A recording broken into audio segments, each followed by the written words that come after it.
Two Radhas, okay, and one Ishvara and one us, okay. Okay, hello Radha and hello Ishvara. Let's go, Mazi, let's go. Let go. They can talk.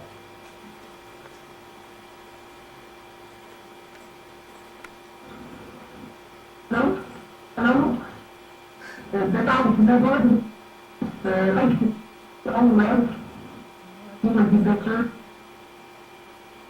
Okay, it's very, are you having it done? Okay, it's very hard to hear, to understand what you're saying. You are modulating and it goes to the red. Turn your microphone down so we can hear what you're saying.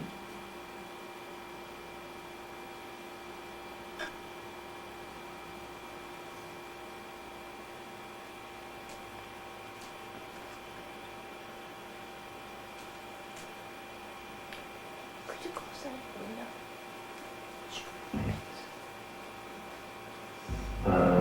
Salam Maitreya.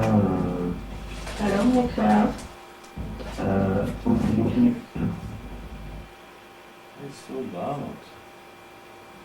Hi, Ishvara and Josiane. How are you guys doing in France?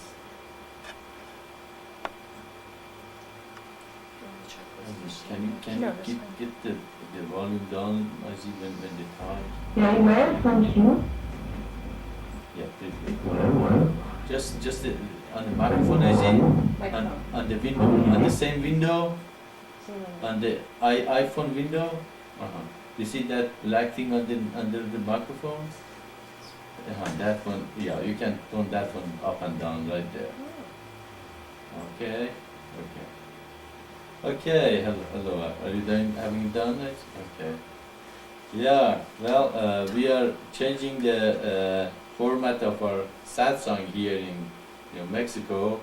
We are having it in a meditation room, and we are having it through our speaker system and the computer and the whole thing. And we are also taking a picture of it so we can give it to other people if ever want to have it. So the format is changed. We all here are 5 of us in one room and one computer. And actually we have the other telephone completely open. And maybe we can get other people who cannot connect with the computer, they can connect here with the telephone.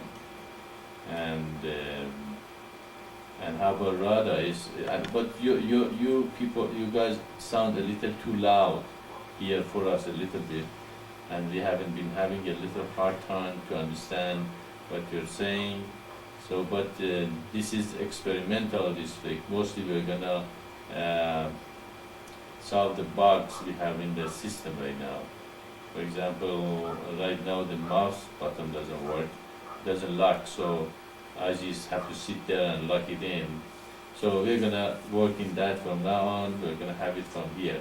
How do I sound to you over there in France and in Quebec?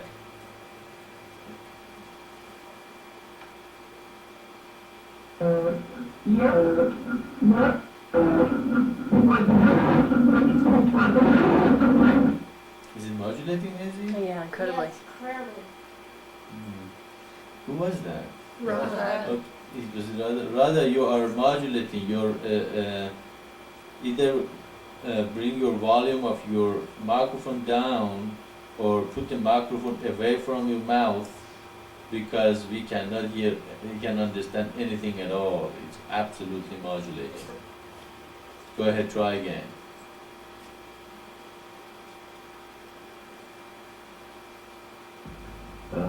It seems that Maitreya is not here now. There were 2 others, and one other is away now. So this one's not a good one. But we can't tell you. No, I am here. I can understand. I can hear you. That's better.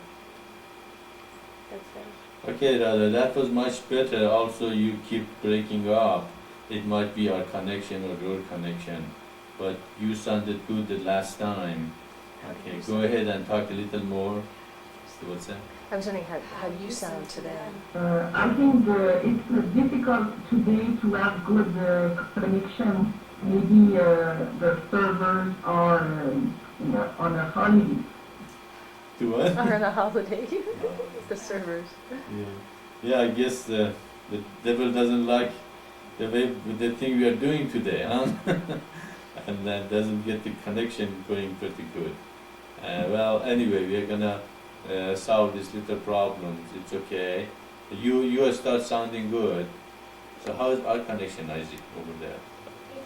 It looks good. Okay, we have a good connection. So if you are having a red connection, all red, disconnect and reconnect again, and that might solve the problem. Yeah. Our connection is completely green. All right, so Here in Quebec, the connection is green now. She sounds good. okay, you sound great, Radha. We can hear you very well now. No modulation or anything. How do you sound today? Okay, how do I sound? Apparently they can understand what I'm saying. Do you guys hear me well? Yes, in Quebec, I hope the connection will stay because it goes up and down, but now it's good. Okay. How's everybody doing in France also? Do you guys hear me well too? Our connection's going down. Okay. Yes, we can hear you very well. And you see us very well too. Yes, there is a little background noise in your speaker, but you're legible. We can understand you. Hopefully, maybe you should just bring your connection a little down, or put your treble down, or something that makes it more for voice than music, and then that should probably take care of it. Okay, how's everybody doing in the mission? Doing good? You guys Yes. ready for Satsang? All right. Any question from Quebec or France?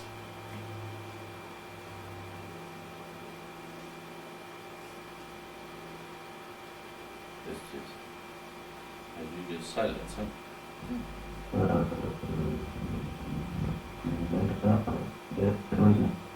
Connection's going down. Our connection's going all the way to red. Is that right? Do you want to connect and reconnect again? It's Okay. going back up. Why don't you let me talk then? Okay, well, our connection went down here according to our expert IZ on the computer, and we did not understand what you said, Ishwara. Do you want to repeat what you said? It's good now. It's back up to green. Good. And now it's going to go down again. I forget. Yes, I've got a question about God and our relation with Him. Television work? With God With and God, our our relation relation with Him. With God, okay. Sure, that's a good question. It's always a good question, anything about God. So, what is our relationship with God? Does anybody knows what's our relationship with God here in the mission? What do you think our relationship with God is? Certainly. What Christ said, seek God and rest will be, is that okay? Yeah, and the rest will be added to you. Yeah, you can have the speaker there if you want to talk to. Come on. You wanted us to answer that? No, that's okay. Just have it down on the floor. Okay. So if you want to talk or something, you can pick it up. And seek God, and the rest will be added to you. God is something that is not up there, sitting on a throne with a long beard and deep eyes. He is a spirit, and then He is within us, and He is always with us. He never leaves us. That's why I'm here to connect you to the spirit within you with the understanding of God's laws and revelations. We believe what the New Agers said, that God is within you. But they say because God is within you, you don't need anyone else to follow or listen to, and you are God yourself. Yes, this is true. God is within us, and we all have the potential of to becoming God, or a son of God, or a daughter of God, but we are not God yet. And that's exactly what the problem was in the beginning. Adam and Eve said, we are God ourselves. But they weren't completely pure yet. And they ate of the tree of the knowledge of good and evil, which is becoming self-centered, falling from the grace, and instead of saying, what is the God's will, saying, what is my will? And God's will is good for us, not because He is a tyrant or He wants us to follow Him because He needs us to follow Him. He doesn't need us to follow Him because He created us, and He knows what is better for us, what is good for us, and what is not good for us. And just like as I always say, like an engineer, that he builds an engine. Who knows better about that engine than that engineer, and who knows what is good for that engine better than who made that engine? What kind of oil is good for it? What kind of taking care of it is necessary. That makes that engine in a good shape. Okay, you might lose my voice once in a while because Izzy might not be able to keep the mouse down all the time, and I don't blame him because it might get tired or something like that. You want Izzy Kyosha help you with that? Okay, Kyosha is taking over maybe now. Okay, well anyway, so God is something we are one with, and we always are with Him, and He is with us, and we indeed have the potential to become like Him. So that's why God, even Christ said what? Become perfect as the Father in heaven. And that is what Christ's teaching was. The kingdom of heaven is within you, kingdom of heaven is without you, and the kingdom of heaven is in heaven. And the only way we can become like God is to perfect ourselves and follow His rules and regulations and laws, and also grace. Of course, you are not saved by law alone. If you are just following law or doing the reminder, Can you look in? Oh, okay. Okay, I'm instructed to look into the camera. So, okay. Well, so it is something that we have to become. That's why in our teaching, the goal of the life is to become divine. So some people say, the moment you say, I am God or I am divine, you become divine. Yes, if you really recognize that divinity within you, then you are right. You are that essence, which is formless, invisible, nameless, and eternal. Fine, that's what we call God fine. He doesn't have any shape. He doesn't have any touch, or also He is all the touch and the smell and everything in the universe, but in the essence, He doesn't have any form or shape or name or anything that you can sense it with your five human sense. So that essence is really what the God we are aiming for. That's why anything in the universe you see has shape, has form, has smell, has sound, has anything, is not the essence. That essence which is beyond all of them and is absolutely absorbed to itself is what Buddha, for example, says is nirvana. That's what the Buddhists are seeking to reach nirvana. Nirvana really doesn't have any shape or smell or sound or anything. That ultimate state of God is what we have to aim. So anything else is a trap. If you're believing in angels and you're desiring an angel come and help you and become your guardian angel, if you're following a guru or a avatar or anything that makes a little dust in his hand or blesses you and you think, oh, I have to follow this person or that person, or if he comes and say the most beautiful thing and tell you, you can do whatever you want, it's okay. These are all traps. Or even if you astral projecting and going and seeing wonderful, masters and images and having the highest experience with any person, any being, anything that has shape, form, still that is a trap. The ultimate achievement is formless, invisible, nameless, and eternal. And even if you get attached to me, my body and my physical form, that's why I was resisting to put my picture in internet. Of course, people in internet keep telling me, no, you're afraid to put your picture in or something, or you're trying to hide something. You have a leprosy or that you're afraid to do that. That's not the reason. That wasn't the reason. The reason is it doesn't matter. It's not important. The important is to realize essence, to recognize the essence within you.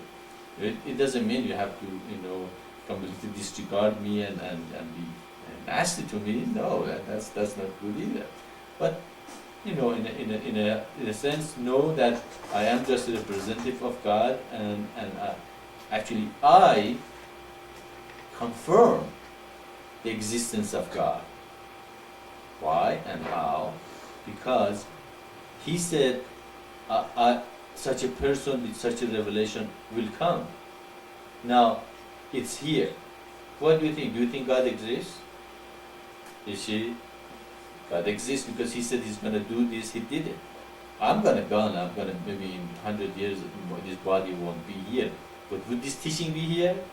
Yes, the teaching will be here, and nobody else is going to come after me and say, Maitreya sent me and give me this vision, I am his representative, or even my disciples. They are just have to teach what we teach here and bring humanity to this realization there is only one God, one humanity, and all this revelation have come from Him. And so with knowing this kind of a God, you absolutely go beyond any forms, names,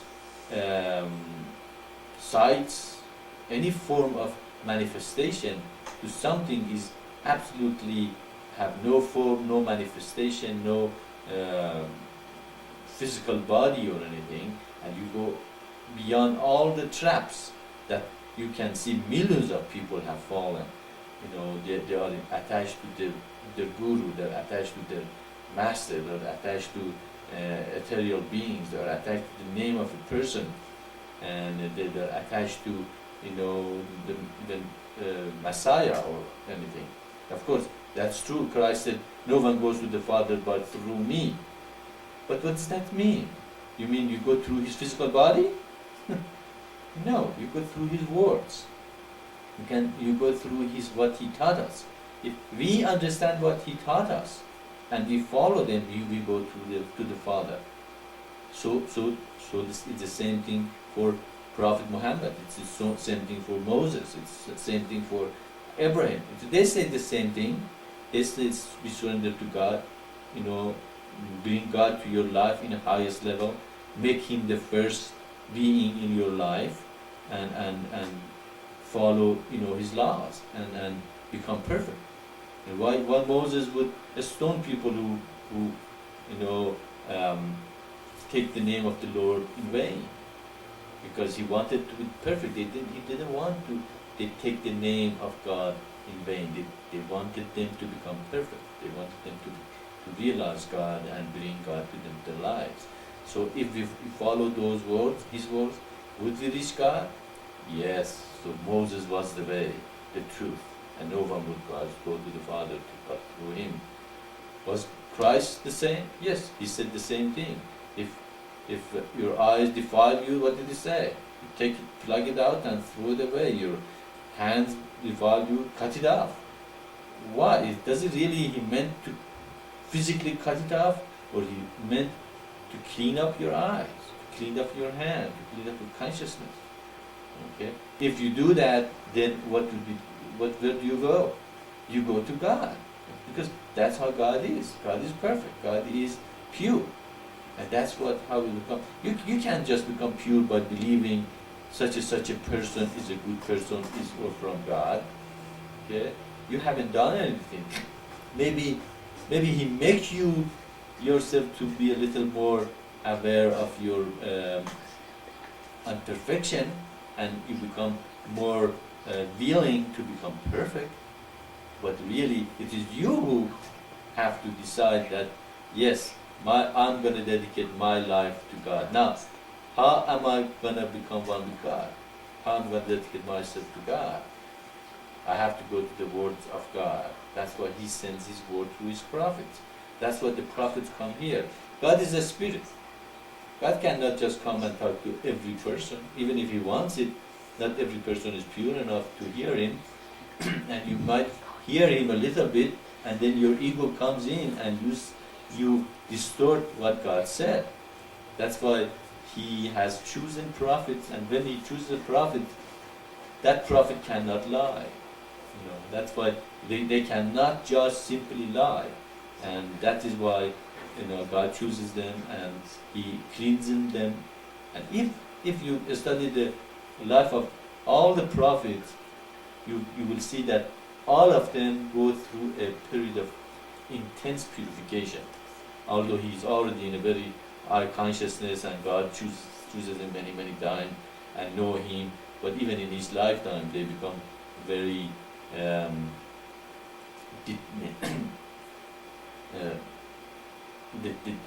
God take him away from the society, to a very secluded place or secluded life, that they have to have an intense meditation period, and eventually they recognize their, beings as being chosen to do something on earth. And even most of them, or all of them, have a vision of God, something that affects their life absolutely, completely, and makes them completely different person than regular people. So when they come and they bring the word of God, these are the word of God. This is the God is talking. This is the God who's giving you, these words. And then you say, okay, that's not good enough. He has given you the Old Testament. He's given you the New Testament. He's given you the Upanishads. He has given you the Bhagavad Gita. He's given you Quran. He has given you, Bayan from Ba. And all those scriptures all together, is given to humanity to find what God wants from us. And of course, though, bring them all together and make them make sense more than ever before. And when you read those scriptures and you see where they fall in, though, you will realize, what God's plan is, what God's will is, and when you come to understand those in deeper level, then you become closer and closer to God. And that's our relationship with God, to know what He wants, to meditate, awaken our spiritual forces. That's not enough though. Some people say, just meditate and you're going to be okay. But that's not enough. We have also read the words of God. We have to go through the eternal divine path. We have to awaken our spiritual forces. Direct our life toward creation of the community of life. Sacrifice and not being self-centered. Surrender and submit to God's will. Not my will and God's will. These are all difficult requirements, and humans are not very good in following these things. Okay, and most of them they don't want, to even meditate and close their eyes. You cannot even start meditating until you have the prerequisition of the spiritual life. good environment, good food, sun, good air. So we can see that human is way away from requirement of basic, necessity for good spiritual life. What kind of air do we have? It's polluted. What kind of the food we eat? It's mostly, acidic, kind of the food, meat, coffee, coke, alcohol, and all those things are absolutely destroys the body. What we should be eating? Vegetable, fruits, nuts, good water, and good air. So that makes our physical body strong and the spirit, willing to sit and meditate. With the kind of a diet most of the people have, they're going to have a hard time even decide to sit and meditate. They cannot do it because it's going to be difficult for them to even consider it, and that's why we have so much disease, and our hospitals are full of people with the incredible diseases that they have because their diet is not good and their lifestyle is not correct. So we can see a lot of things is wrong with the earth right now that has to be corrected. And who's going to do it? We are going to do it. We have the knowledge. We are the people. God has given us all this knowledge to, first of all, we have to work on ourselves. Each individual is responsible for their own physical, mental, and spiritual progress. So we have to start with our diets, eat more alkaline food, like vegetable, fruits, and all that. We are not absolutely against meat. We're not saying that you absolutely have to become vegetarian. But eat. A good divine is the person who eats less meat than regular people eat. So meat is okay, but don't eat too much of it. It destroys the body. So our relationship with God is based upon all these things. It's not only one thing that I'll do one thing and I have a relationship with God. It's an all-inclusive lifestyle.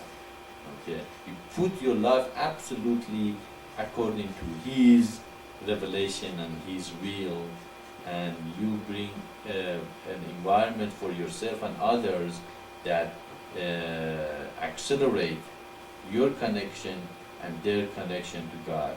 It's okay to make a mistake. It's okay not to be perfect. Okay, God knows us. God knows we're not perfect. It's okay, but the most important thing is the effort we put in it and the grace we seek from God. Actually, it's in a school that Isaac goes in, they give you grade for the effort you put in it, not what you made or how wonderful thing you made. If you put an effort, you are accepted as somebody that you tried hard, you tried it. But with all our teaching and all these revelations, anybody who is really willing to go to God, all the tools has been given to us to physically, mentally, and spiritually makes us strong. And if we are not perfect, it's okay. It's not something that God is gonna take us on it. He might yell at us. He might, tell us that wasn't correct thing you do, but He loves us. You consider His love on you, for you, not if He's sometimes not very nice all the time. Okay, that doesn't mean He doesn't love you. Like a little children sometimes needs to be, corrected or something, but that's okay. It's what even if you are trying to go to Him and have a relation with Him, you eventually will. But we have to put effort. We have to have the willing. We have to have to follow the diets and the recommendation though, and we have to follow the eternal divine path. And the more we can create the communities of light, the easier it will become. The more we can be and relate to the people that are like us, the more it becomes easier and easier, and eventually one day you live in an environment that the food is naturally good because you grow them. The environment, the air is naturally good because you use alternative way of transportation and other things that we call it science based on the spirit. So we can see that although we are not there, we are working toward that environment and relationship, and we have to find God within ourselves. We have become His instrument, become His channel. We don't want to become channel of the hierarchy or the channel of the angels or the channel of the people in the ethereal being level. No, we want to become channel of the essence which is within each of us. We don't need the hierarchy. We don't need those angels or being in a ethereal level. We are connected to God directly. That is our birthright. That is a lie that you need somebody else to take you to God. That is make you get connected to the medium and something else and divert you from connecting yourself directly to God. So that is the thing we have all to realize, that God is within us and we can go there, but the prophets have come and told us the way to do it. Did I answer your question?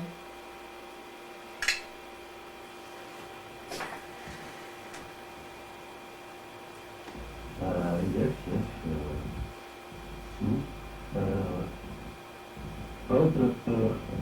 Our private relationship with God, it seems that he was from one baptized. I am still Genetics is going with it. if so,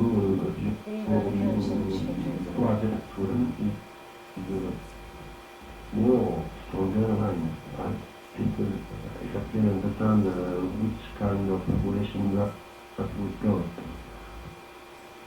I'm sorry, Ishwara.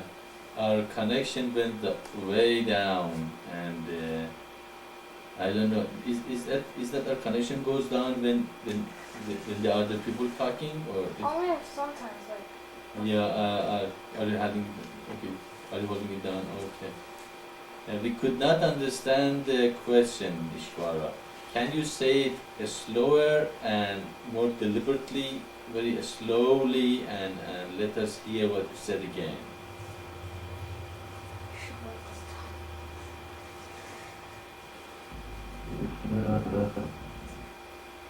It means that you have worship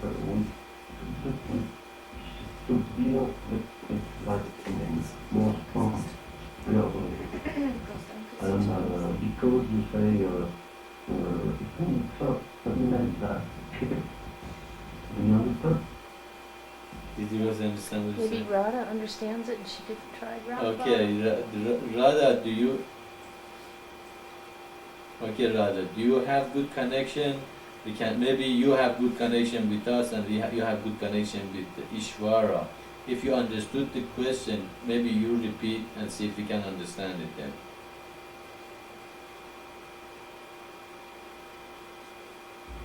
Be Radha can translate that.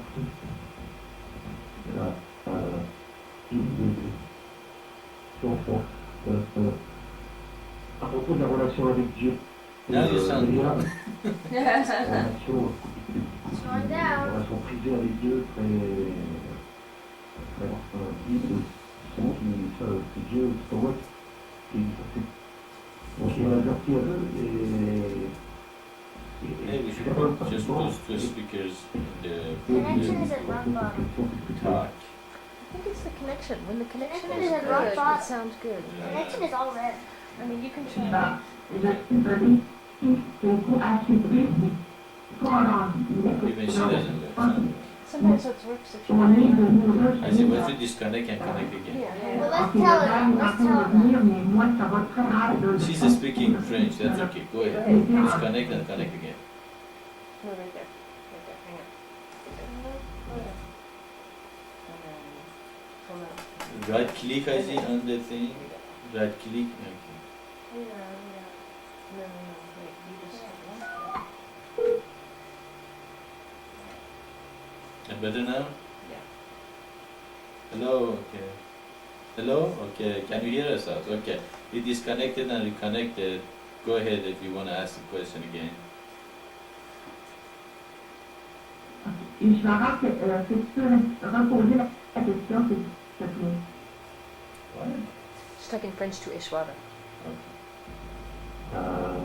Ma question est la suivante. Est-ce que Maitreya peut nous parler de sa relation Ah, avec this is Dieu about qui Maitreya. semble beaucoup plus forte que la mienne?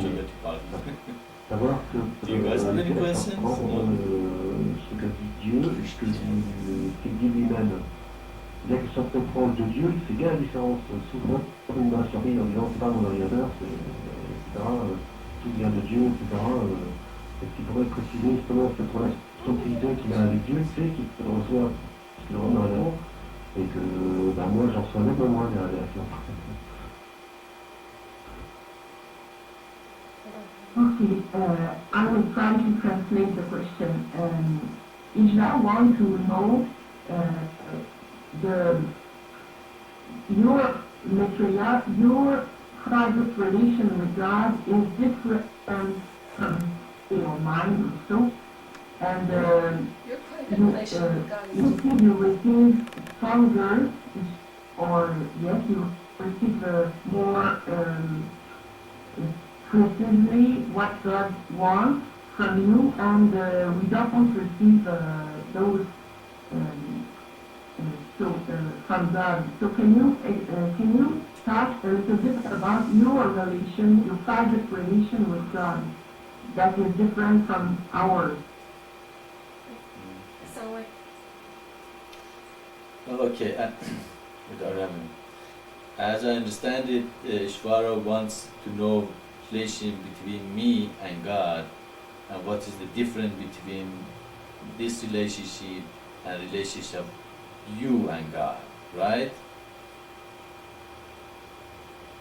Yes, that's it, right. Alright, okay. Well, apparently I have been doing a good job or something, that God chooses me. It's just like if you have a good person, if you have a person that is effective and he's a good job, what do? If you have something important to be done, you go to that person and say, look, I know you are very good in getting things done, and then why don't you do this? And because that person is dedicated, he says, okay, and yes, I will do it, and goes and does it. And it's one way to look at it, that God chooses the same being over and over to come to earth and bring the message of God to humanity. Another way to look at it, as you remember, in the beginning there was chaos, and Spirit of God came to the chaos, and God said, let there be light, and He sent His Spirit to the light, to the darkness, which was the chaos in the universe, and that light went through the chaos and recognized the eternal divine path and reached to consciousness, back to God, because He was from God, because He was the Spirit of God, came to the world and went through that experience, and because it was the Spirit of God, He could learn very fast and progress fast and go back to the Father, to God. And that the Spirit was sent back again and again to the earth to guide humanity to go back to God or to consciousness. So that the Spirit is what really Christ is. That the Spirit is really what the Messiah is. That the Spirit is what Christian says God came to earth to suffer so human is saved. But it was not just Christ who came to earth. He came to earth even before creation was created. So they are correct in a sense when they say, God came as man and suffered, so we are be saved. That is right, absolutely. He came as the Spirit of God, as the light, and went through the eternal divine path, through the darkness, and he reached back to God and God said, and there was light, and God was very pleased with the light, because he recognized it now, how to help the darkness to progress and become one with God in the pure consciousness. So, in that sense, that spirit is what God sends back to earth, and that spirit comes to earth again and again and again, and guides humanity toward pure consciousness and purity. So, in that sense, that the spirit is behind also me. So you can say that you are connected to the light that came to the creation in the beginning, and he went through the darkness and reached God and became light, and there was light. And John says, in the beginning was the Word, and the Word was with God, and the Word was God. And that the Spirit of God was sent to the world is the essence of creation. The whole creation is created with the holy name, which have two parts, and the name of the Father and the name of the Son, and they connect. They are one with another, with each other. They are not separated. Father and the Son are one. So in a sense, you say that the Spirit is God on earth, which comes to us and brings this revelation again and again. Why does he come to earth? To save man. He doesn't need to come to earth. He comes here and he suffers on earth because God loves humanity. God wants to bring all this chaos back to the Godhead or the pure consciousness. So he comes here and guides us again and again and expel our delusions. That you can see 99% of humanity are in those delusions. Each person, each being is connected to some kind of the belief or attachment. As I said, even being attached to anything has form or smell and name is a delusion. Okay, you're delusional. You are still not with the formless, invisible, nameless, and eternal. So I am here to dispel that delusion and tell you, don't be delusional. Go away from all these traps. Go away from all this. A lot of people, of course, say, we don't want to be, we want to stay delusional. We want to stay with our whatever has form and name and smell and taste and as manifested.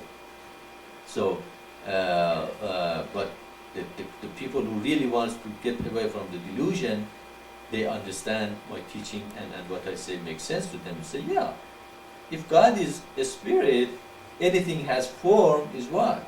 It's not the essence. It's not God.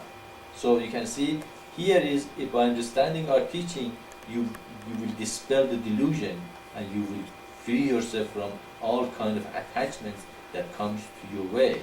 If you are willing and you're choosing, these words are like a bread, and the wine and the spirit and the blessing of God.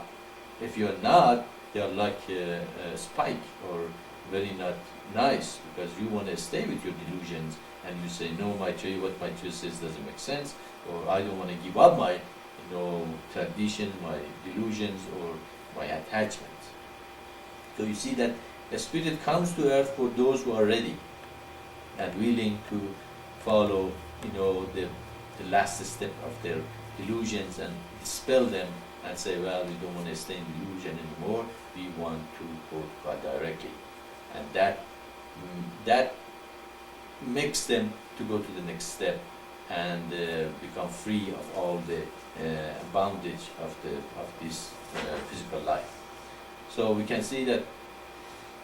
And that the Spirit have to, of course, bring the different revelation to humanity according to the level of consciousness they were in the past. Okay? So he probably would not completely come and say, do not be even attached to me, which also Christ said, go to God. He didn't say, stay with me, or Prophet Muhammad or Moses, or all of them are trying to connect humanity to what?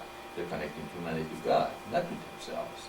And but humanity falls back in delusion and become connected and attached to the Prophet and all that. So in that sense, that spirit, my relationship with God, when I am connected and I give satsang, it is God talking, and is. And when I'm not giving satsang, I'm down there living a regular life.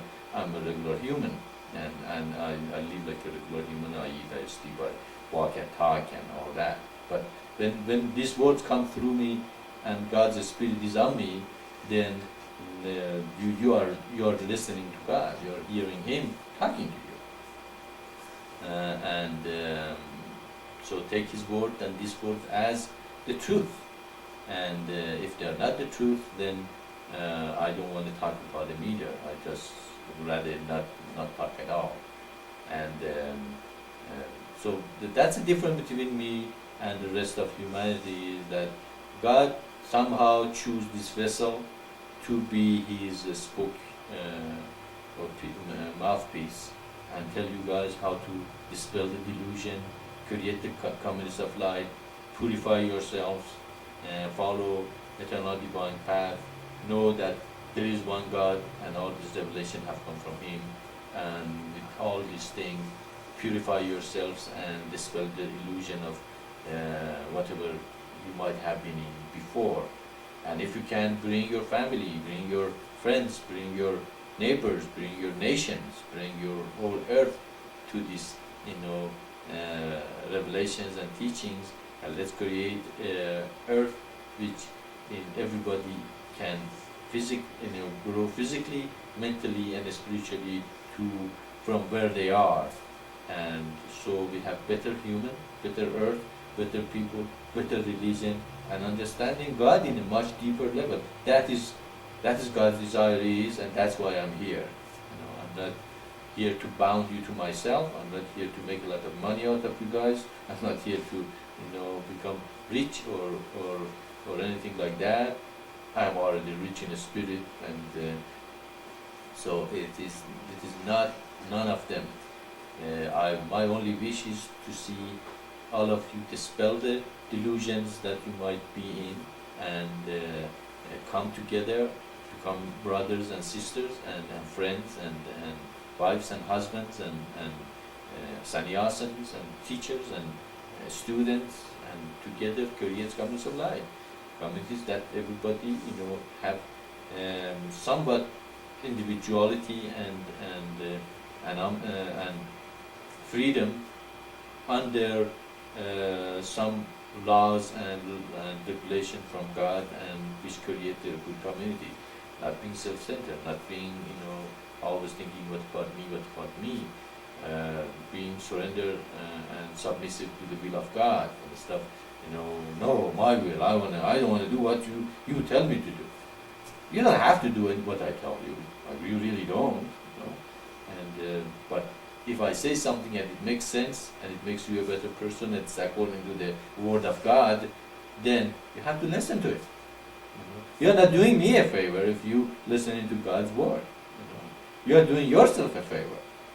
So don't think if I'm saying something which you feel you have to do, and you think, oh, I'm doing it so Maitreya is indebted to me. I'm not.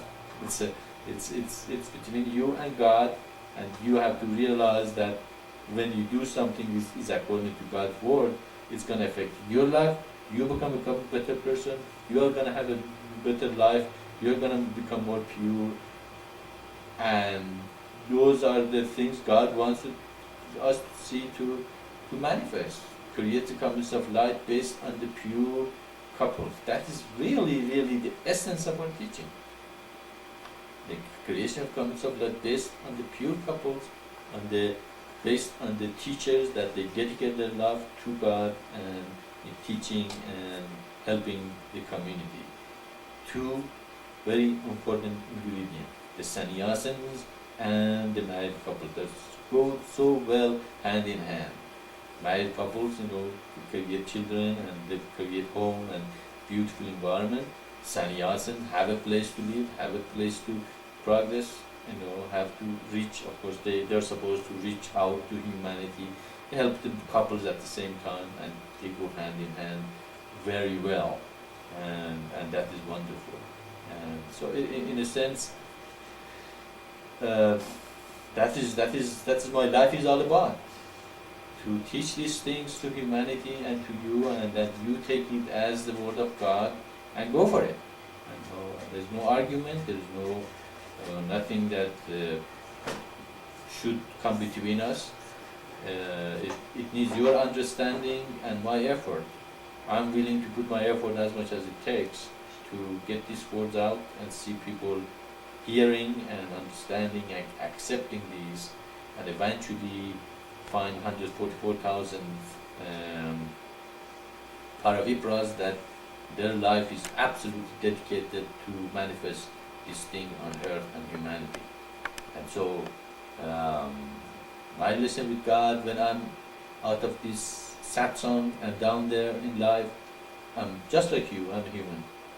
But when I'm here and when I give satsang, when I teach God, it's His Spirit come through. And He's wonderful. And I hope all of you guys experience this wonderful experience of giving truth through you, but let's be very careful not be presenting another spirit but God. Okay? Because as we have seen during the history, other spirits take over people and they claim that they are presenting God, which they are not. If you are connecting people not to the formless, invisible, nameless and eternal, but to yourself, to another person, or to me, then you are a false prophet, you are a false teacher. That is the sign of a false teacher. He who does not connect you directly to the Spirit, to invisible, formless, invisible, nameless and eternal. If anybody, as I said many times, anybody teaches that, anybody teaches you angels, anybody teaches you, masters in the ethereal level, anybody teaches you masters in Himalayas, and it teaches you, any Messiah is more important than God or anything, then you are listening to a false teacher. Yes, Messiah is the way. I am the way, the truth. And no one goes to the Father but through me. But through what? Through understanding my word, through understanding these words. Not saying, just believe in the name of Maitreya, you are going to be saved. No, you're not going to be saved. Okay? Because you're not listening to me. You're just believing in my name. Okay? Yes, true. If you're believing in my spiritual name, okay, which is we give you in initiation, because if you don't really believe in that name and you're not really doing the will of God, you're not going to even hear it. Even if you hear it in initiation, you will not hear it. You're going to hear it later on, because in initiation I make you hear it. Okay, but after that it's up to you to hear it, and that hearing is come to you only when you're pure, when you are doing the will of the Father, when you are not self-centered, you are not selfish, when you are surrendered and submissive to God, when you understand the eternal divine path and follow it, then yes, you can hear the name, the holy name within you. So all it boils down to how dedicated you are, how wonderfully understand the teaching, and how much you willing to realize these words in your spirit and in your heart. Not something you come out of your mouth and say, yeah, I'm dedicated, but your action doesn't show it. So the action, is much louder than 1,000 words. So that is what this mission is all about. This mission is about the truth. This mission is about explanation of what happened in the creation and history, bringing all the teaching together and fulfilling the prophecies, and coming together of our religion and recognizing that there is only one God. All these revelations have come from Him. Now He has sent His 7th revelation, which is the end of the revelation, and now it's complete, it's perfect. If you understand it, then we are one. If you understand this thing, then we have 2 Maitreyas, 3 Maitreyas, 4 Maitreyas, 144 Maitreyas. And then we can all work together. That's why I'm your brothers. Okay? I'm your brother, I'm your friend. I don't want you to put me at top of the pedestal and be afraid to even talk to me or object or discussing with me. No. When I'm done there, object, that's fine. If you don't like something about what I do, it's okay. Just tell me what I don't like this thing. We discuss it. Maybe you're right, maybe you're wrong. Who knows? Okay? But we have to work together. If you want to be in this mission, we have to work together. We have to be able to communicate. We have to understand what the ability of each of us is and utilize it toward the manifestation of this mission. So, in that sense, we are co-workers. We are working together. We are friends. We are just trying to figure out what we can do this mission best together. And if nobody come and help and get to this level, it's fine. I'll come back next lifetime. I'm not going to give up that easily, And so we go next lifetime and try it all over again. But the sooner we do this together and manifest this truth, the sooner we all can go back home and be in a nirvana or in a pure consciousness, in a absolute oneness with God. And that is what heaven is. Heaven is not a place with a lot of water and beautiful thing in it. It is a state of consciousness. Yes. Some people say heaven, they have been in heaven, they have seen their relatives and friends and things like that. How can that be heaven? That it still has form, that's shape. It's still not the essence, it's not the completely, yes. Connecting closed by the server. Okay. Is it still here, the green goes up? That's fine, that's okay. Don't worry about that. As far as that green moves, we're okay. Okay. So, where was I? That's it. How about you can't see things in heaven? Yeah, right. You see, anything, as I said, anything has shape, form, sound, smell, all those things, realize that is also a trap. That's an illusion. And go beyond all of it. So, again, as I said, my relationship with God is when His Spirit is on me and Him are one. When I'm done there, I'm a regular human. Does that make sense? As you look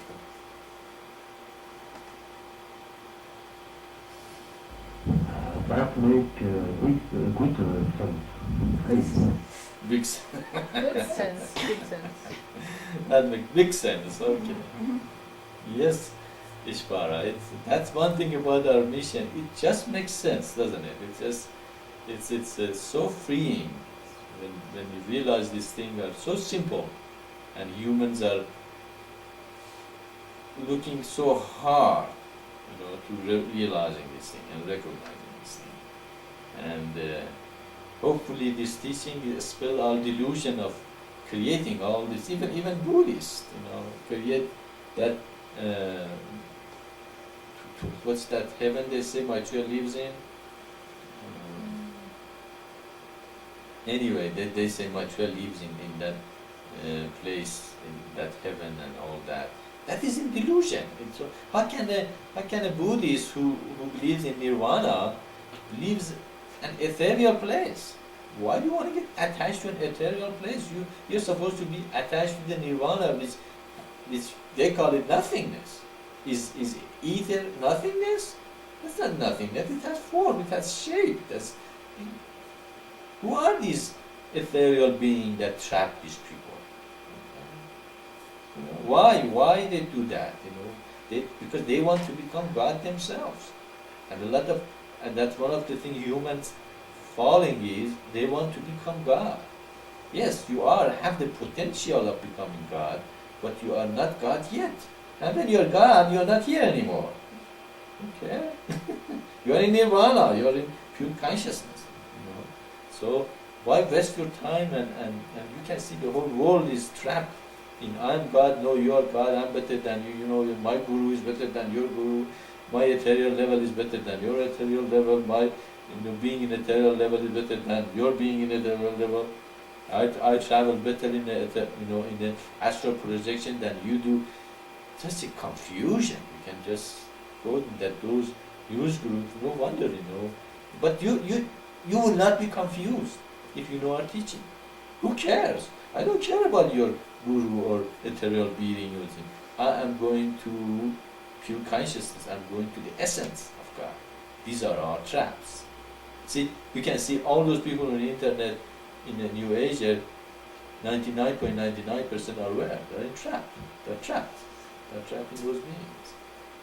So we have to dispel this delusion and free ourselves and free others who also listen to these truths and dispel the delusions, and if they listen. If they don't listen, just give the message, give the truth, and then lead them to God and say, we leave you to God and we go away, find those who might listen.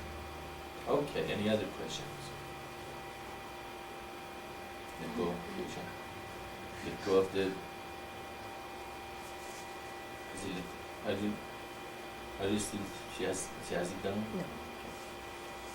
Do you want to, maybe they didn't hear that. Any other question? Okay, you want to pull it down? Do you have a question, Kyosha? I do. Okay, why don't you go ahead then? As you go to show, help out. Okay, my question has to do with Christ. At the end of his teaching, he was in the Garden of Gethsemane. Gethsemane. And he said, please, if you can, he was saying to God, can you have this cup pass from me? And then he immediately stopped and said, but not my will, thine will be done. And there's a big discussion on the internet about this. And so what my question is, I'm wondering, did Christ was in pure consciousness. Did he himself actually have to learn a lesson and that's why he said that? Or did that whole thing just happen only to pave the way for the coming of Prophet Muhammad in the next teaching? Because he was in pure consciousness. But even if you're in pure consciousness, does that mean this is the second part, does that mean you don't have anything to learn, anything more to learn? Or becoming even more, I guess you can't become more obedient to God, so that part's not good. Okay, well, if we just go back to what we just talked about, probably that answers the question very well by itself. Because what we said, the Spirit of God came to earth in the beginning and went through the darkness and learned the eternal divine path and reached back to God. Okay, while he was going through that stages, what did he become? He has to learn his lesson. In that state, he has to meditate. He was the Spirit of God, all right? He was God on earth, on the darkness. But he had to go through the experience of awakening his spiritual forces, meditating and becoming more aware of self and environment. And eventually he realizes that he has to create the communist of life, or at least help those close around him to come to this realization that they have to awaken their spiritual forces.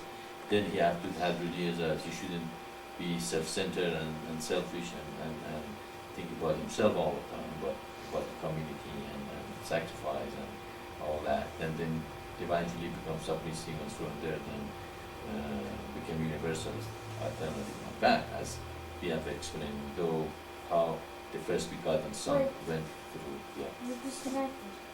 You are disconnected. The green doesn't go up. What happened? I don't know, just all of a sudden I got disconnected. Hello, can you hear me out there in the land of computers? In Quebec it's alright, reconnect. Okay. Now we connected to response. Okay. So you put it down then. Okay, well, apparently we got disconnected somehow. As far as that green goes up and down, you're okay. Okay. Okay, so the Spirit of God has to go through that experience as a darkness and spell it out. So when the Messiah or the Prophet also comes, as I said, when he is connected to God and he gives the word of God, just like in the case of Prophet Muhammad, he used to go kind of a trance, almost like Edward Casey. He would go in a trance kind of a state, and then he would give the revelations. So in that state, who was talking through him? Was it Prophet Muhammad? No, he was God and the Spirit of God talking to him. Even Christ, when that person came as rabbi, told him what, you're good rabbi or something, and Christ said, I'm not good, only good is God. Okay. In that time, he was what? He was a human. He's a regular human that was talking like a regular human. Okay. And so in essence, as I said, when God is upon me, it is God talking through me. I don't have to go to trance. Somehow, this lifetime is not necessary for me to go to trance to give good satsang or revelations. Actually, our revelation is very different than other revelation because it's more explanation actually than any revelation. Of course, it brought the eternal divine path, but we're explaining very intellectually to humanity, how what happened, what God brought. So we can see there's two parts of the prophet or the Messiah. The part that when God is upon him, he and God are what? One. And there's other time that he's a regular human. He has emotions, he has feelings, he has his own understanding, and sometimes they become even emotional, just like Christ at that time. He was in that state that his human part comes out and says, take the cup from me. Physically, who likes to be in the cross and somebody put nail in your hands and feet? No matter how pure consciousness or higher consciousness you are, still it's gonna hurt, and you don't want to, anybody wants to. In a human sense, he didn't want that to be done. And also, in that stage, God is showing how the next stage is gonna come. The next prophet is gonna bring to humanity. Just like Christ in that state really wasn't absolutely submissive to the will of God, it seems. Okay, he says, take this from me. It means God says, no, you have to be crucified, and it will be prophesied that he will be crucified. Not in that state says, no, I don't want to do it. It seems it says, no, I don't want to do your will. You can't take this up. But what happens? Because he is in a higher consciousness, in a very high level of consciousness and connected, immediately he realizes that my will but thy will be done. If it was a regular human, what would he say? He would say, no, God, I don't want to do this. I'm not going to do this. I'm just going to run away. Just like a nobody. Jonah. He ran away. He said, I'm not going to do it. Okay. He was a minor prophet. It was just one message he had to take to that city. And he said, no, I'm not going to do it.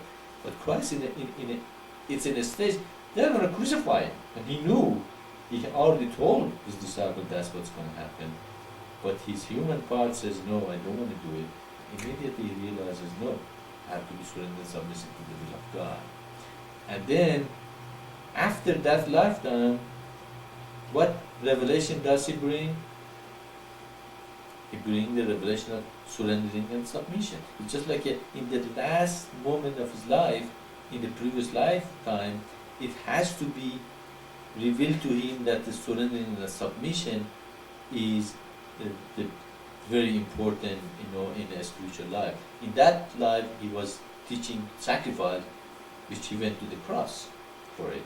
He was showing how to do that, to be self-centered and selfish. He died for, that's what Christians say, he died for our sin. He went through that experience of suffering.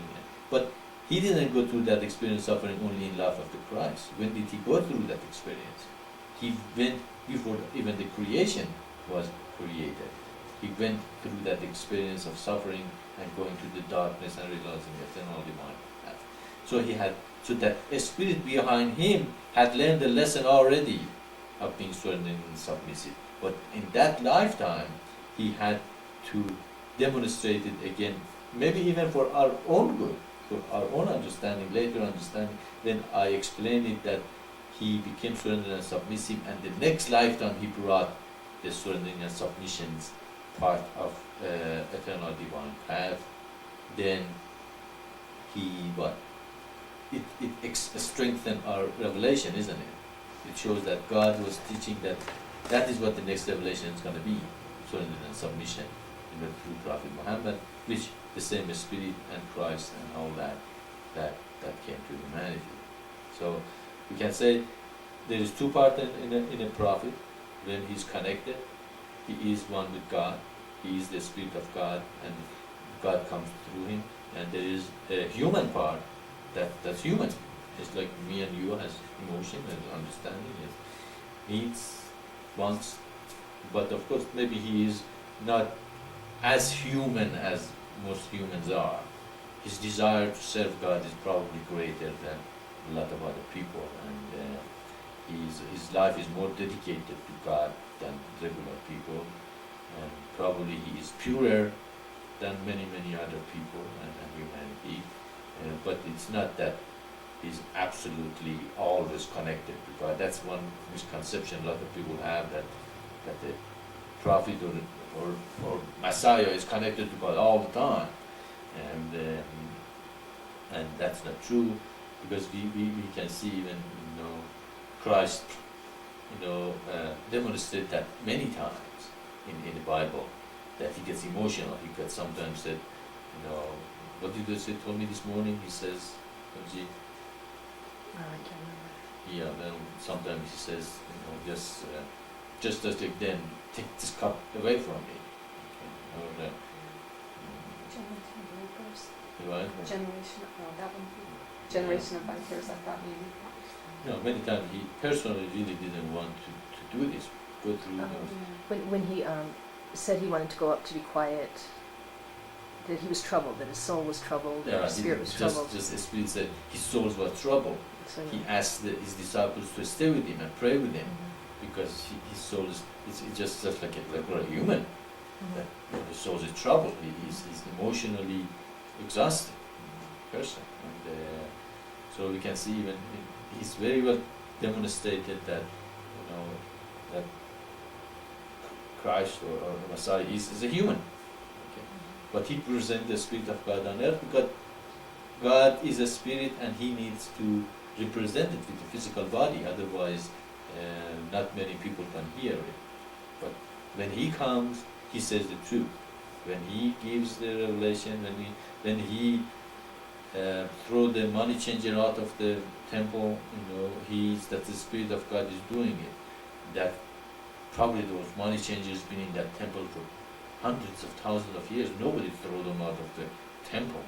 And suddenly he comes and he threw them out of the temple. Maybe a lot of people complain that why these money changers are in the temple, but nobody dare to do that. But the Spirit comes through him or over him that makes him bawl and go and throw them out and yell at them and tell them that generation of vipers and stand in front of the priest and call them, you're no good. And the priests were the most powerful beings in that society.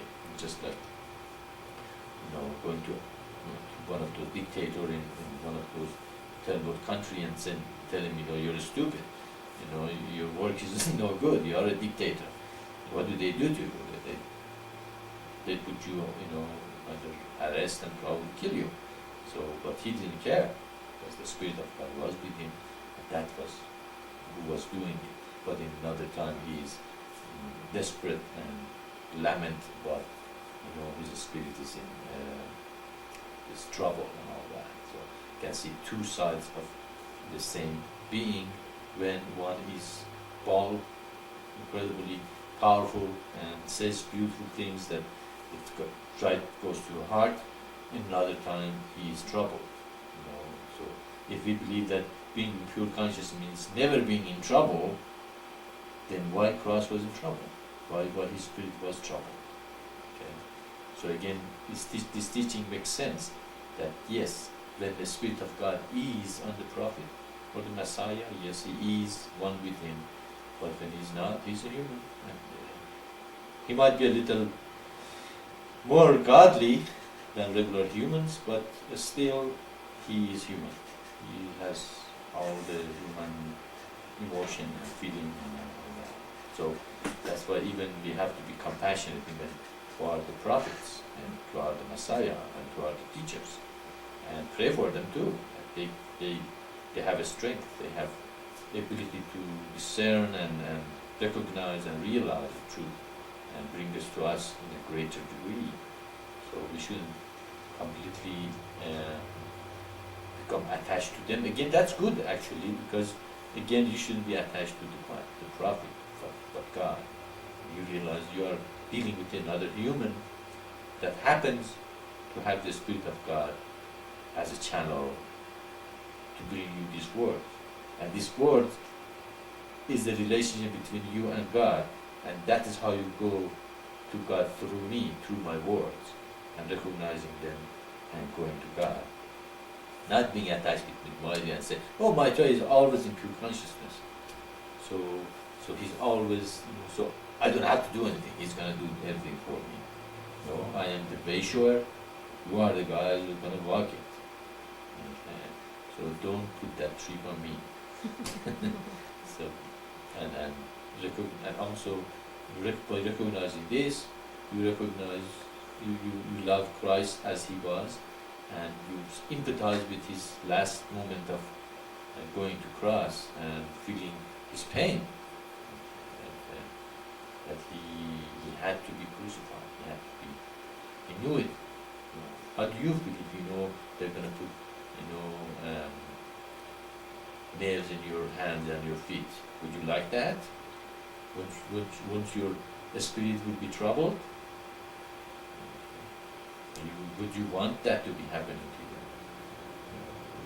So that is again another teaching for us, that really not being self-centered and sacrificing is the ability that to go even that far, if the will of God is. I hope, as I say, I hope this time we won't have any murder and all those things happen to other religions, but that is the essence of his teaching is, isn't it? That you reach a point that if God wills us to go through that experience, we will. Okay. But of course, hopefully we won't, because he has prepared the way this time pretty good. Even freedom of religion in this country is one of his doing. I couldn't talk like this if I was one in Iran or in other countries doesn't have these things. You wouldn't be able to sit in the internet and talk with the people all over the world. You wouldn't be able to make film and movies and give it to whoever wants to listen to these Satsangs, and hopefully with this time mostly with the education and understanding, the truth is going to come from humanity. All of us have to understand these teachings and become one with them and teach others. As we educate them, as we become more educated, we have more people realizing the truth, and they're going to give up all those delusions of, guardian angel and ethereal beings and this guru and that guru and this prophet and that prophet and this religion and that religion. And I say, look, it's already within us. We have it. God already put it in us. Okay. Why go anywhere else? As you always remind me of Vital in Quebec. He was saying the story about gods. They wanted to hide the essence of man because he failed. They want to hide it somewhere that man never can find. So all the gods got together and discussed where we can find this, that they cannot find it. They said, we just put it in the middle of the earth. They said, no, they're going to eventually get to a point that they know how to go through the earth and find it there. They said, they put it in a tree. I said, no, they're going to cut the tree. Anyway, they thought about it, even to the sky. No, they're going to make a spaceship and go to the sky and find it. And now it's actually the big guy, the big god or the head god, or to us, but it's a story, of course, there's only one God, but he said, I know, let's put within themselves. Then they cannot find it, because they're going to look everywhere else for God, but where it is really, which is within us. Okay. So that's what we can see the human delusion still is. They're looking for Him everywhere else, but where it already is, that you already have it. It is within you, and that's where you should look. But of course, you look there by guidance of the Word of God.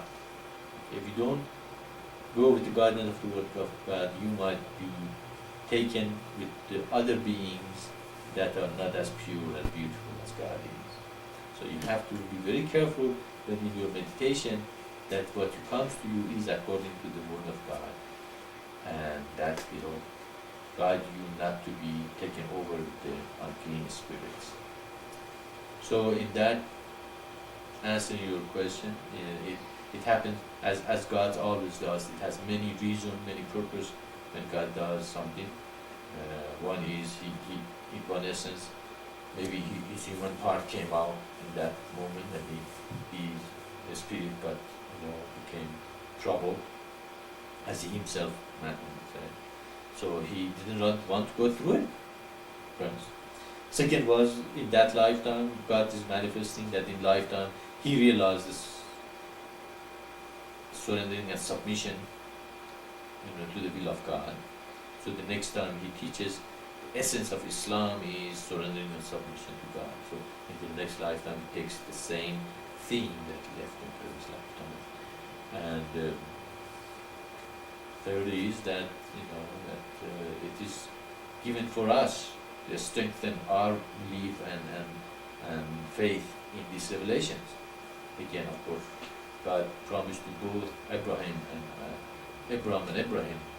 that there's going to be a prophet come from Isaac and Ishmael. And so we have that one part, it's to strengthen our faith, but this is another one, that we can see Christ become submissive and surrender to God in that moment, and next lifetime we bring this surrendering and submission as a new revelation of God. And now we put all of them together, and all of them now make sense. Go ahead, follow up? Go ahead. But even when the prophets do something where it's like it's their human nature, their human part, they never go into their lower nature, is that correct? Or, do you know what I'm saying? Yes, they do not usually make as big a mistake as other humans do.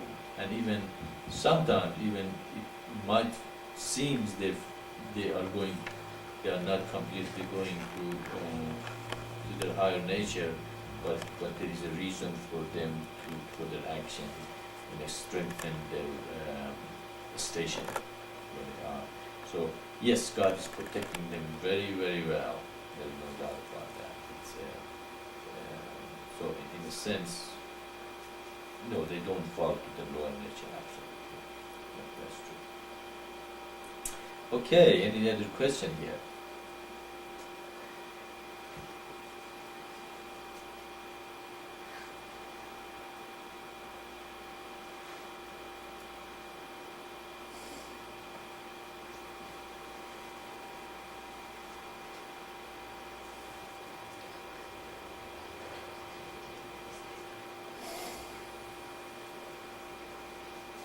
Okay, well, Do you want to repeat that? what? Could you repeat that? We're not sure that was held down. Okay, well, I ask if there is any other questions from the other places. Does anybody have a question here from the community? Okay, there is no question here. Does anybody have any question in Quebec or France?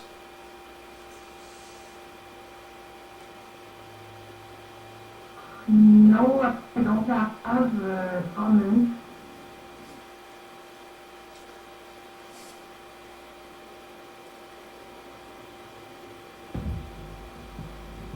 Yes, I've got a very small question, very small one. Good boy. Go ahead, Ishvara.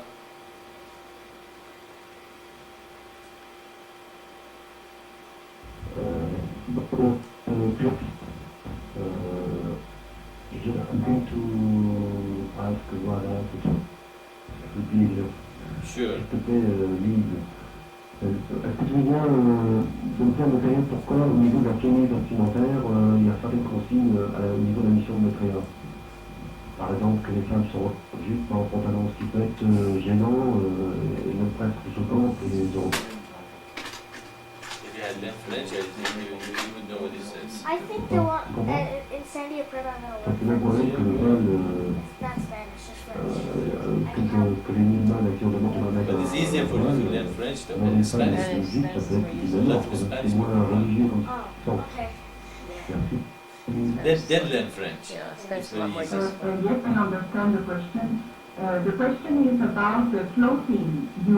In the mission, we have some rules about clothing. For example, the women it's preferable to wear skirts instead of pants or trousers. And maybe Ishvara thinks that for his person, it can be at the same kind of in the Islam, the women that have to hide their hair under I don't know the word in English, but it can be for some persons the same kind of rule. What do you think that? The question is what clothing in the... About clothing in the mission, and then the second part was like for some people can be like Islam, the Muslims. Alright, okay. If we understand the question after we confirm with everyone here, it seems the question is we have some restrictions for clothing in the mission, and if we are required to have the same clothing as the Islamic people, or what do I think about that? That part wasn't very clear. No, it's okay. It's not the same thing, the same rules as in Islam, but the skirt for women, the obligation to wear skirt instead of pants can be of the same kind of the thing they wear on her head, woman. For Islam, it's an obligation, and it can be understood as a restriction. In Islam, wearing the chador is required. It's an obligation for And the he woman. wants to know if there's a relationship between the woman having to wear skirts and our thing. Is it like an obligation? Is it absolutely Is it required? a restriction? Restriction, yeah. They get in trouble if they don't, yeah. Okay, well, really it's, even in Islam, it wasn't restricted or required that the woman to wear chador, that's what it's called. And, but it was required they to be modest, and actually it's something in Arabic or in Persian called having, I forgot the word. Do you remember? I told you once, I think, one time, it says, haya, I think. It means women who have, who are not aggressive, who are not, who do not want to show off the body, and they rather be very modest in the spirit. Spiritually, such a woman really don't like to be exhibitionist, or the people that they like to show up their body, and so it is a kind of again a spiritual thing that the woman in herself feels that they want to follow that kind of a life, and the more they cover themselves, they feel that they are more spiritual. And all the prophets accept that and recommend that in every religion and every revelation, that men are very attracted to the body of woman. Okay, and women are the keeper of the door to the heaven, as we talked about it. They really, if they said woman, which of course we don't mean woman as the human body, but as the lower nature of man, fail, then they have also the key to bring the man back to heaven. And if a body of women are attractive to men, what does it do to men? When the body is naked and exhibited to the men, it brings them to where? Lower nature. Okay. So do we want to do that? Do women want to bring men to the lower nature, and when men come to the lower nature, and then they seek what? They seek lower things, and woman and the body, really woman become what? The body is the spirit. So by covering it and being modest and not bringing men to the lower nature, men also go to the higher nature, and they seek greater things, spirit and God, and they look at woman as a being, as a human, as a beautiful God within them, instead of a physical body that bring men to the lower nature. So even in the advertisements, if you notice, they use beautiful women, half naked, and that's how you sell things to people, by bringing that is well known to many advertisers and people who try to sell to the people music, soft music, and music that relaxes you, and also sexual connotations bring you to your first and second chakra. And when you are there, what do you want? You have a lot of desires and attachments and wants and all those things. And then after that, after they put the music and relax you, and then showed you a beautiful woman with the half-naked body, then they say buy this car. Mm-hmm. What are they saying? First they bring you to the first chakra, and then they say, really, that's what you want. That's how you can get, that kind of life. But having this beautiful car, you can have that kind of woman, that we just showed you. So what they're doing is they are bringing you down to the lower nature and then selling you whatever they want.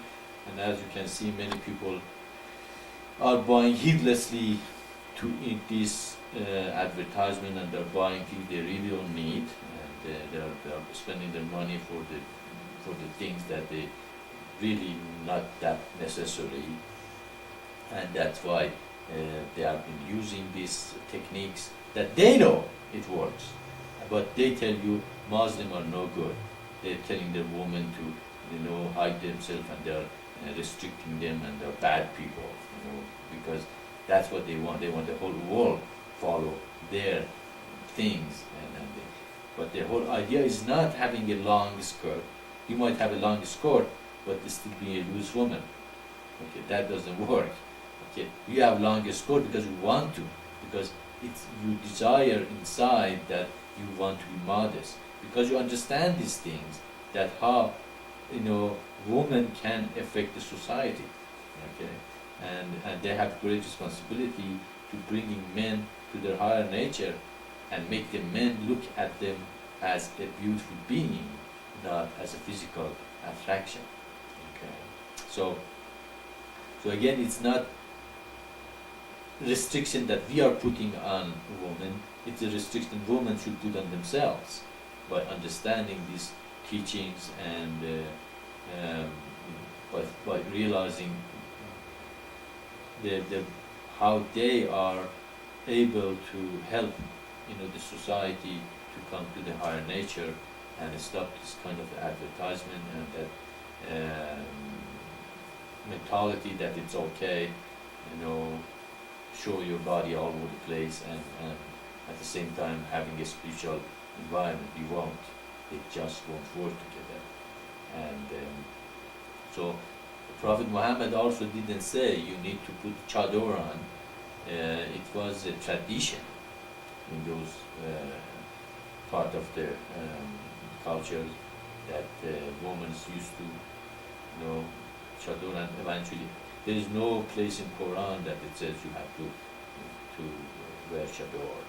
It says be modest, cover yourself, and be open only to your husbands, and those things bring beautiful environment to everyone. It doesn't. It brings the stimulation. What are we trying to do? We're trying to stop the stimulation of the lower nature of man, and sexual stimulation is one of the biggest stimulation for human that they have a lot of problem with it. They're seeking relationship all the time. They're trying to find their other part, their soulmates, and this and that. You turn the television, it's all about sex and all the jokes about the sex and all things about these things. What does do this to you? It brings you to your lower nature. Okay. So Prophet Muhammad was trying to eliminate that kind of stimulation in the society, and he succeeded pretty good. Actually, it's very wonderful. I've been living in those society, and it's women are not looked as a body, but as a human, as not as a physical body. And so it's if we understand the depth of it, then it should be the women themselves to volunteer to do this. They shouldn't do that because I say so. They should do it because God says so, because they understand why. It's good for them to be, covered and keep their physical body on the wrap, and it's also more beautiful for their husbands, and their husband is gonna. Women in Islamic countries are so mysterious for men. Here, there is no mystery left. You can see everything in the TV and television. There is no really that attraction you can see in those countries, in Islamic countries. So I think even it's better for women themselves. The women themselves don't realize, how more beautiful they will become, how more respectful and how more desirable to men if they cover themselves and not show off everything they got. So it's not something we require. I like to see, of course, women to be, in a long skirt and modest as much as possible. The more modest, but it shouldn't become a requirement. It shouldn't become rigid. Nothing should become rigid in the mission,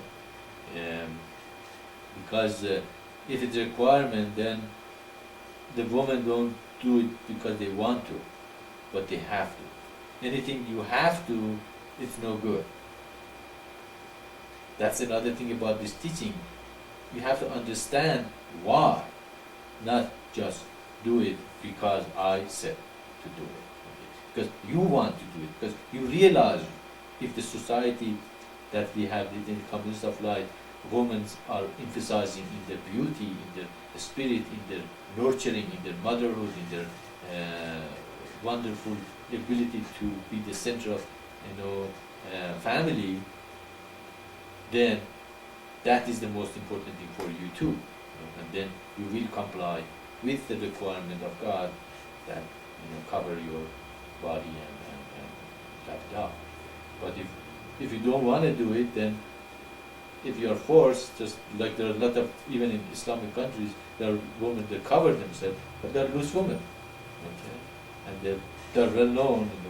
Actually, there is a poem. There's a poet that made a poem about this that the woman was in the chador, but at the same time, he wasn't very protective of her, private part. So it's kind of really being under chador doesn't mean you are a modest person. So you are forced into it.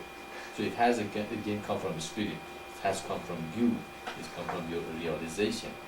That I know West is pretty much against that idea. They think, Islamic country, those women, poor women are probably they are right in one sense, most of them are being forced to do it, and that's not good.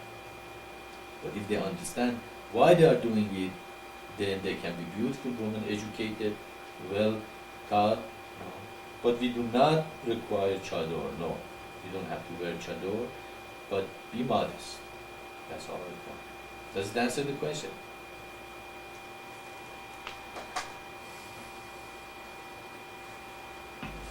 I understand the sentence behind what you say. Of course, I understand that it is not good that men or women are attracted sexually in the mission. It's not the mission.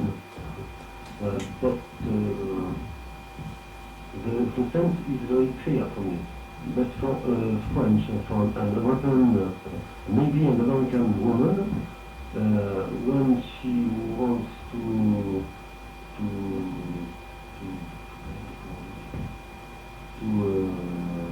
be beautiful for a man, she puts skirt. She leaves her pants and she puts a skirt. So it's exactly the contrary. You understand? When she wants to be sexy, she puts beautiful skirt. But when she wants to be normal, she puts pants. You understand? What is it? Maybe don't know.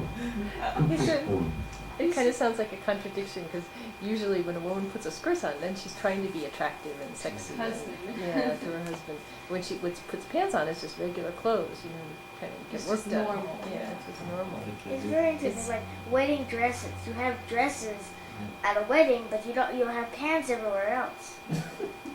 But Okay, well, But there's a difference in the length of the dresses too. I mean, I think our skirt, I don't think that they usually put on long skirts for their husbands. I don't know. okay. Well, okay. Well, first of all, I forgot, the dress code is not only for women, it's also for men.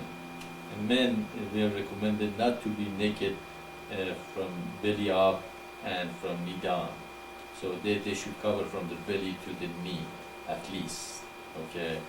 Because I guess probably that was because they had to work and sometimes working out there is hot, thing like that. So it's okay for them not to have shirt on or thing like that.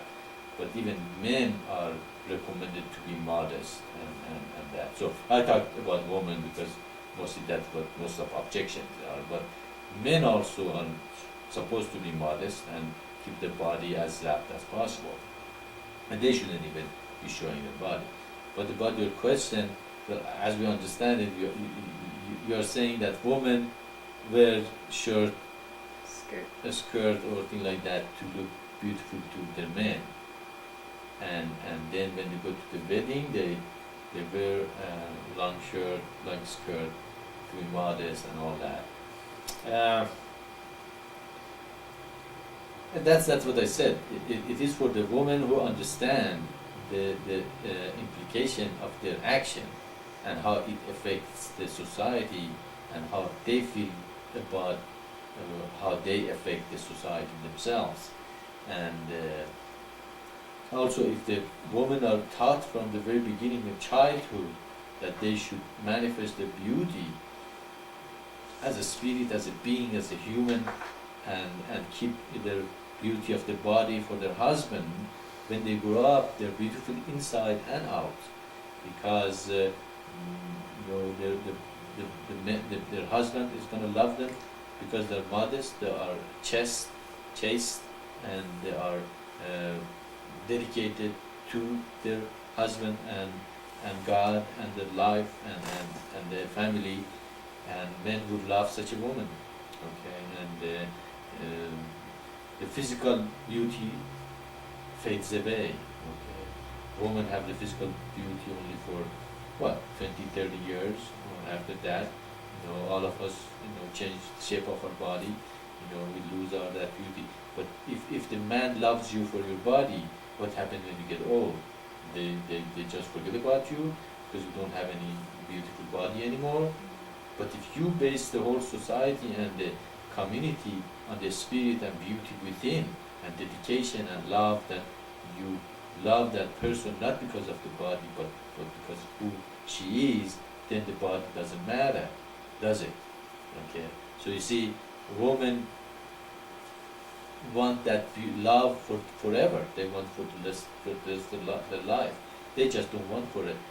The real woman, I'm talking the chaste woman, the good woman. The women are godly. Okay, they want to create an environment that somebody loves them for the rest of their life, and they want to create an environment that it lasts for a lifetime.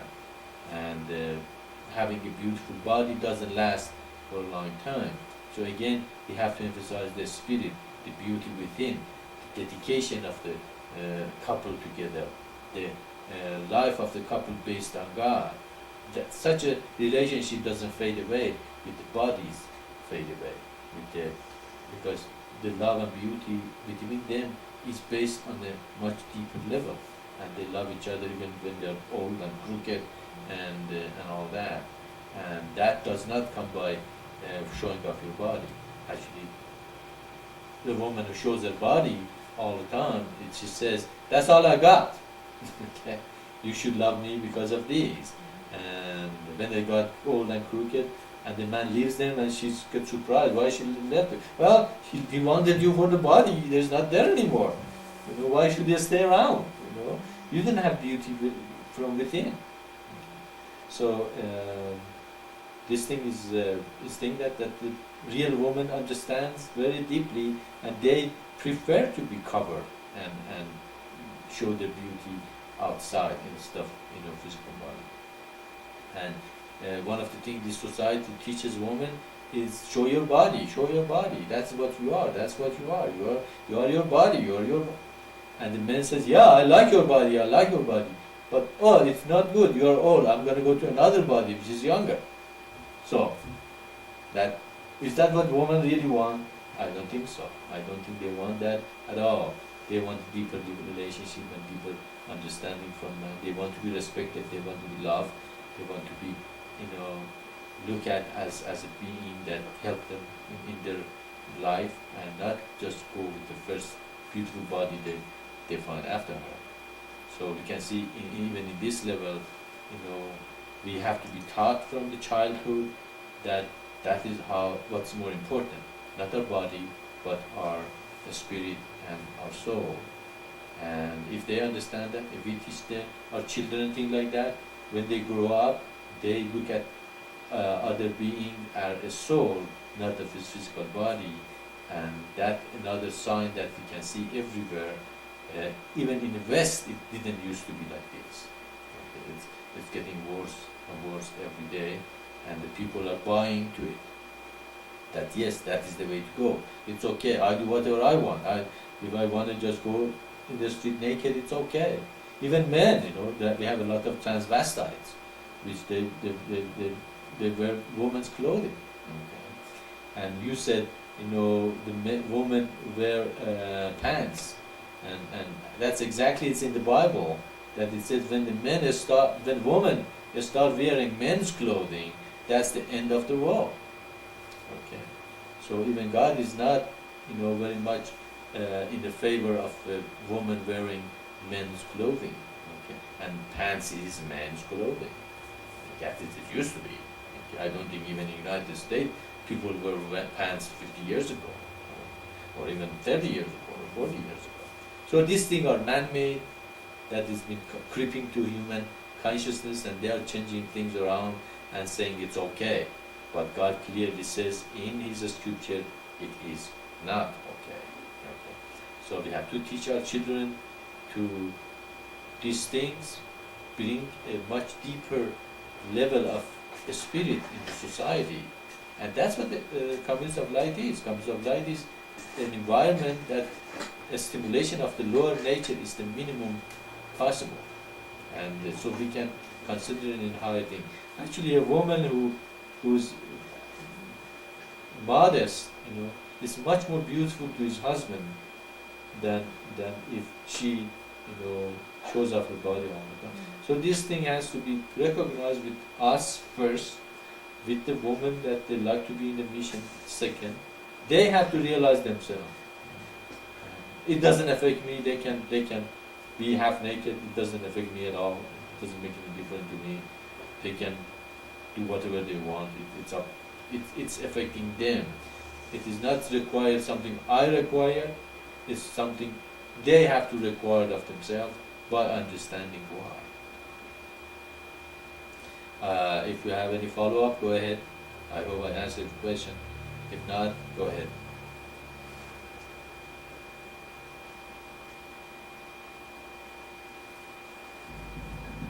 We understand very well what you say when you say man and woman have to wear clothes enough to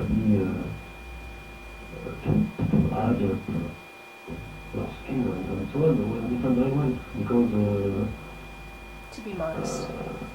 the thing is not here I'm going to tell Radha. He's going to tell Radha. Okay. Please Radha, est-ce que tu peux dire pour moi que j'ai bien compris qu'on a bien compris ensuite qu'il n'est pas question que l'homme cherche à attirer la femme ou la femme l'homme, et par exemple du livre vestimentaire trop attirante. Even sounded C'est in clair, French. on est d'accord avec lui. Mais c'est sur le sens que prend un vêtement, un pantalon peut-être moins habillé, moins attirant que tu comprends, une robe même longue. Je comprends, il y a des femmes françaises, je pense que c'est pareil au Canada, c'est pareil aux États-Unis, qui n'ont jamais porté de jupe de leur vie. Alors est-ce qu'il faut que cette fenêtre fasse que des jupes ou des robes pour venir à la mission, tu vois, c'est de cet endroit-là. Je connais pas mal de femmes qui n'ont pas de jupe dans leur garde-robe, ou très peu, quoi, qui les retirer, quoi.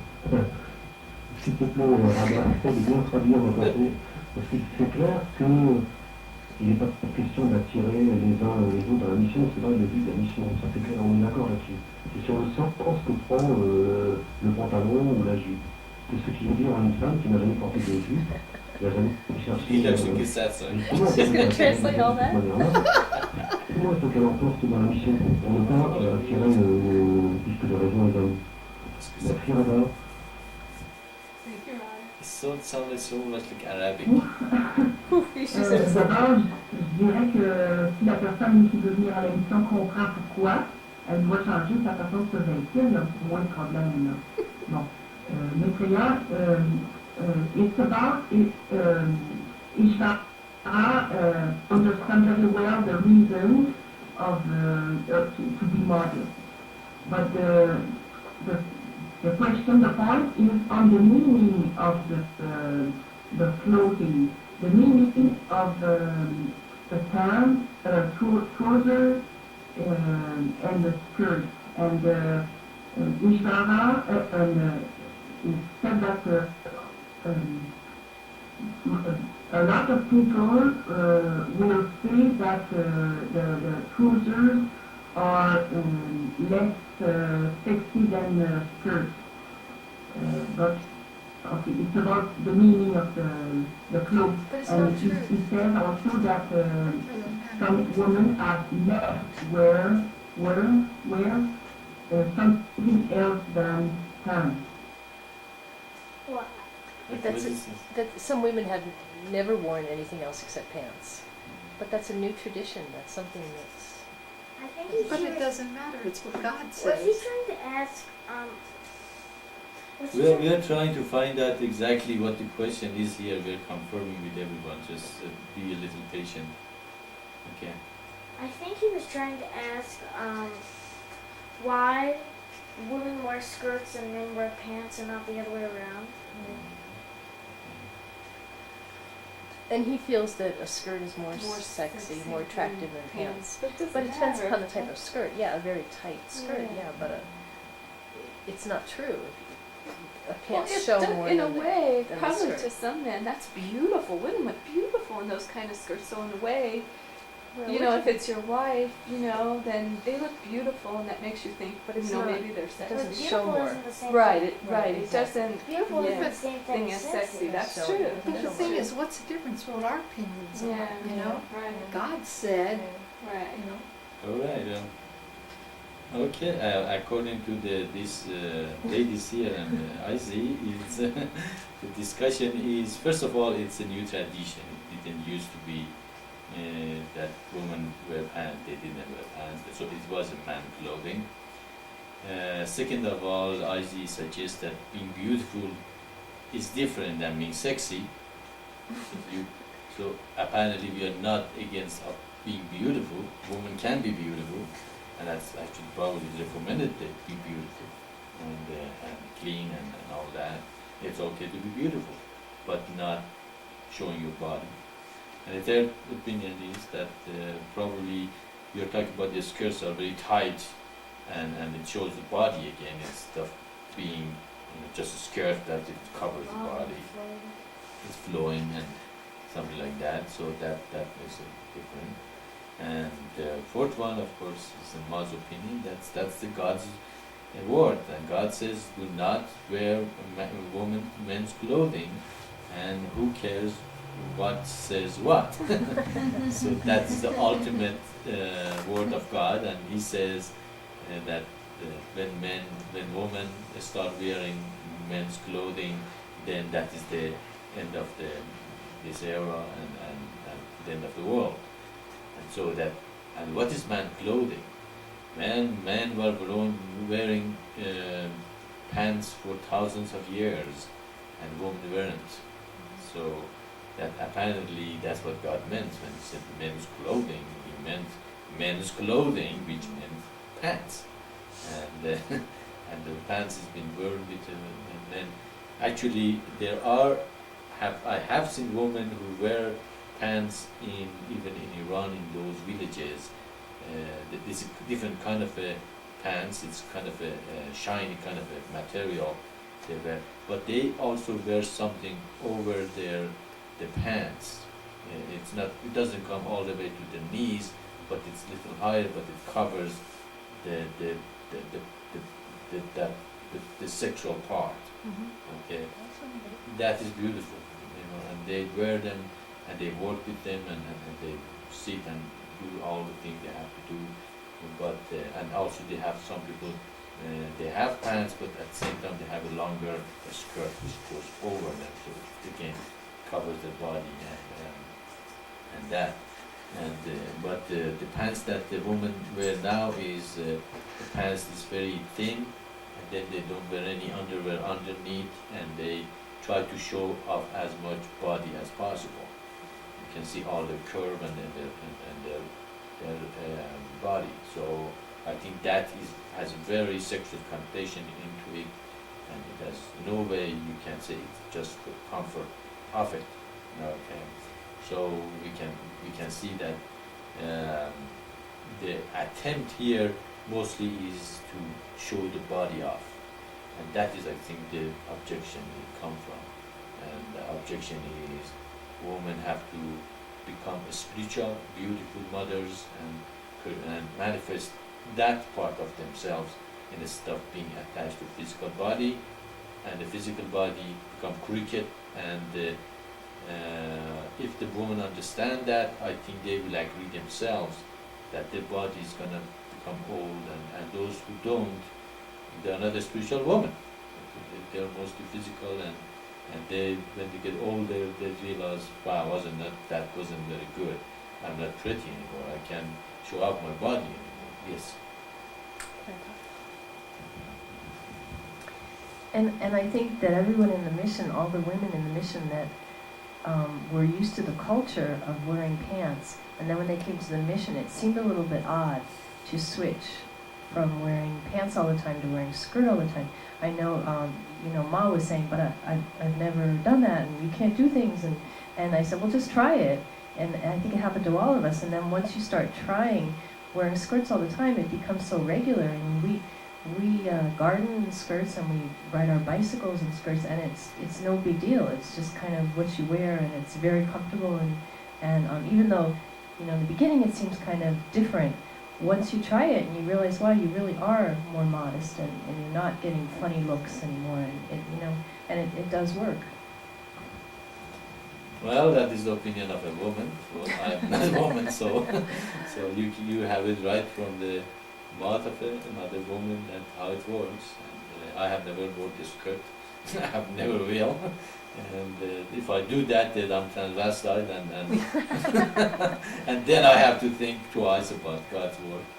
And Ma has something to say. Let's see what she has to say. This is gonna stop. Is what? This is gonna stop. It actually is blinking. Yeah, it means it's getting ready to stop. Oh, God. Okay, that's fine. That's right, go ahead. No, go ahead. That's Okay. fine. This is Ma, and I think I was probably the worst of anybody who ever came to the mission. I felt like it didn't matter what a woman wore, because in my experience, I saw women who wore long skirts and were Promiscuous. very promiscuous, and I felt that that was a lie, and I didn't want to lie. I was who I was, and it didn't matter what I wore. Well, I found out very shortly that I was wrong, and how I found out was when I was in the meditation room and doing the reminder, and there was somebody here who was in front of me who was wearing pants. Doing the reminder, a woman, and when she was doing the part where you get down on the floor, I don't know why, but I'm sure it was God made me open my eyes, and what I saw was very displeasing. And that was the last of my pants. I got rid of them all, and I went to skirts. But it probably took me longer than anybody else, because I was just, I'm very hard-headed, and something has to be proven to me positively, and it sure was. And that was the end of it for me, because I saw that that was awful. It is just absolutely awful, and I didn't want to look like that. Especially when you're supposed to be worshiping God. So I think God knows what He's doing, and if we just follow Him, then we can later see what it is He's trying to get us to understand and see. He's interested in the whole universe, not just in a few people or one religion, or He's interested in the whole universe, and He knows how it runs. So when He speaks, or when He gives His opinion, or it isn't His opinion, when He gives His truth, then we should really consider that that's the truth for the whole of the universe. Okay, I couldn't say even better than this, and that's what God wants, and that's what the modest woman will accept as something that will affect their life, will affect their husbands and family life. It affects their community. It affects the whole earth. It sounds like trivial, but it's not. It's not trivial at all. It's very important that both men and women become modest, and we create communities that are modest, and they emphasize in the spirit and higher thing, and they create man and woman who are married, and they are married because they are helpers and helpmeet, and they cling together because God desires them to cling together. And we accept God, then those things become very unimportant to us. And we will accept this thing because that affects our spirit also. And we do not have opinions or anything like that, but what the truth is and how we can create a better